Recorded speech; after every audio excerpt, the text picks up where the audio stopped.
Oh my god, I am like totally inspired to write a new video. Lately, I have been getting, oh my god, something's in my eye. I have been getting messages from people who are agoraphobic and emetophobic, like almost thanking me for making these videos because they don't feel so alone. Oh, and it makes me happy to know that I'm not fucking crazy, you know? Um, I never really got into specific things that like drive me crazy because I guess sometimes I like avoid talking about it because I can't freaking stand that I'm like this. But some woman had written me today who actually lives local, and she was like writing all this stuff, and you could tell she was like crazy writing, like how I get when I'm like, oh my god, somebody's like me, let me like write everything that I know in like one paragraph, you know? Like so freaking cool. But yeah, like I'm actually leaning my phone against my computer right now. I know I'm normally outside smoking when I do videos, but to describe this in like a long story short, I can't go anywhere by myself. And I mean that when I say that. Like, I can't because I'm so scared that I'm going to have a panic attack bad that makes me lose my vision. And that's like my biggest fear is like being in a store and panicking so bad that I start getting those black spots. And then I'm not going to be able to get out because you can't really go anywhere because you can't see anything. And then, fuck. I can't even tell you, like, this lady writing me. Shit. It's, like, hard to even talk right now because it's, like, I have a fucking panic disorder, you know?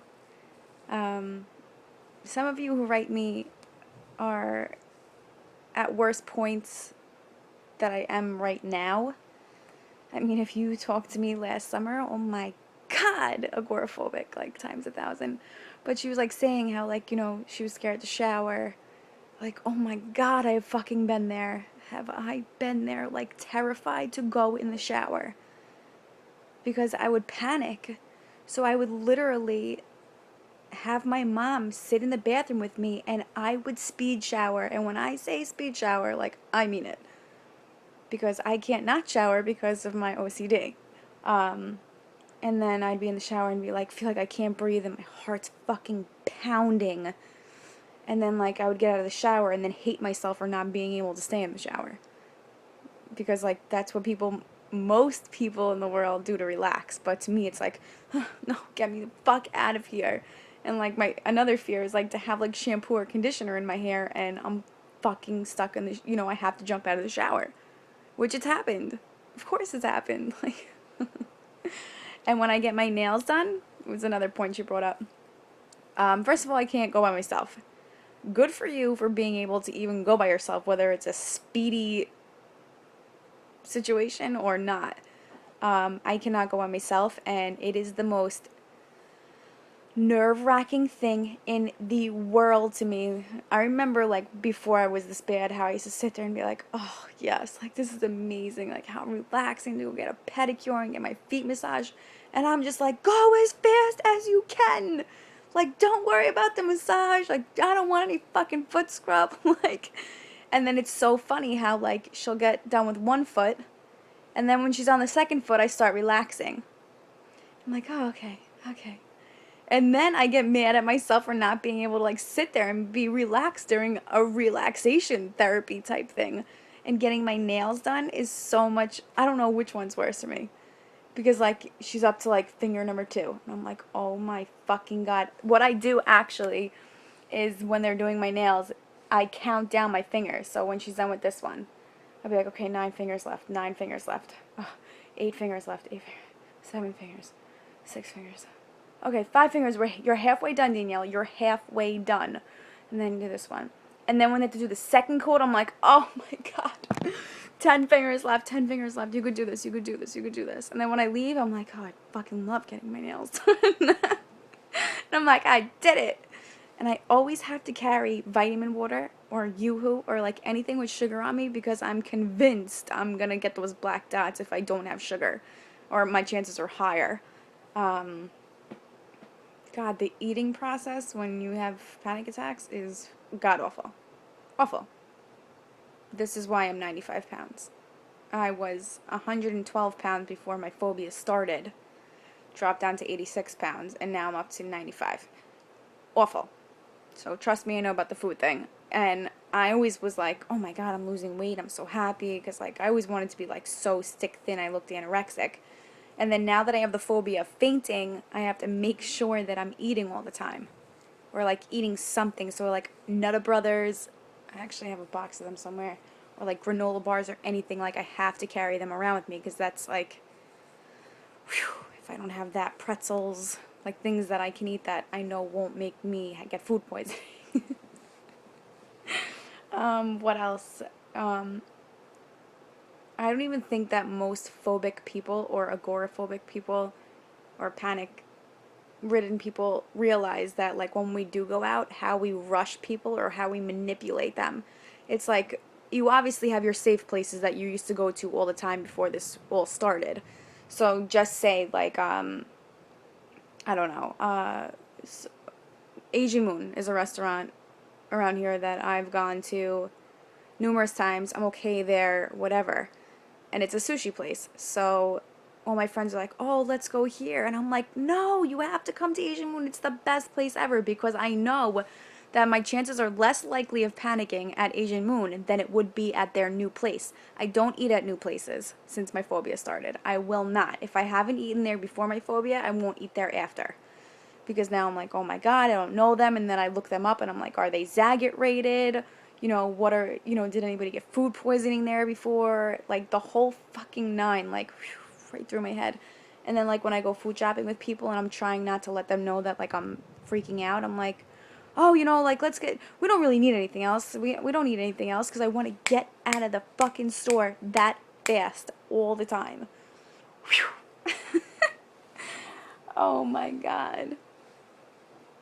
And then, oh man, it's like I hate the summer because being hot is my number one trigger. If I start getting hot, I will panic. I cannot be hot. So it's like now I can't wait for September, October, November, December, January, February, to hit. But I live in New York, so December, January, February, March are flu season, stomach virus season.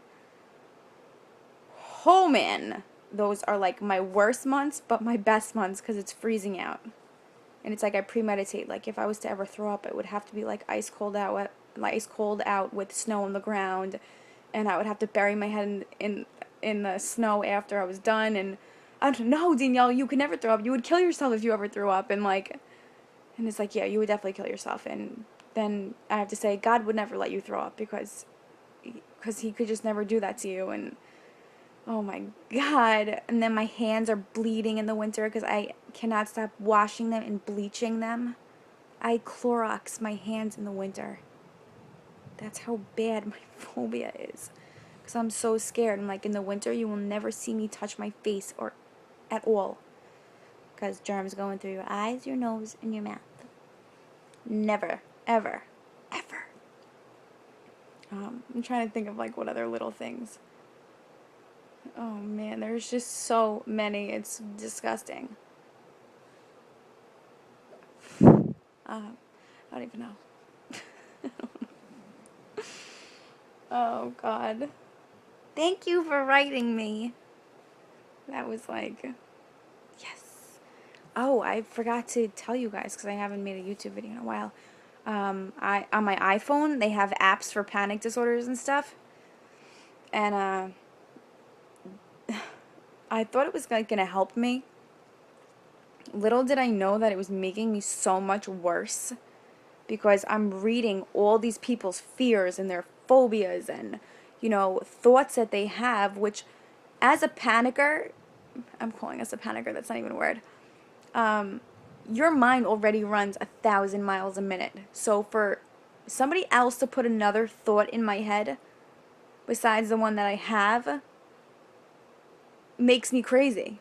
So I'm reading these people's stories and I'm like, oh my fucking God. Now this is something I'm going to obsessively think about. And it must be true because they're saying it. I mean, I don't have any examples right now because I'm not thinking straight, but I had to end up deleting the app because I couldn't believe how much worse it was fucking making me. It was making me crazy. So, here's I can't believe it's 10 minutes and 31 seconds already. I feel like I just started this video. See how your mind fucking goes, it's insane. But to everybody else, I'm doing good.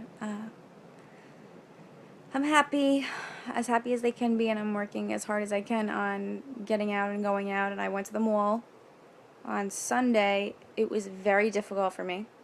Very, very, very hard.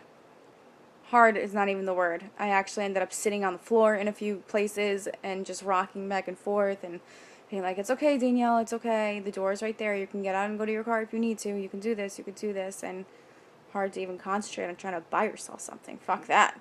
I don't know. I gotta go.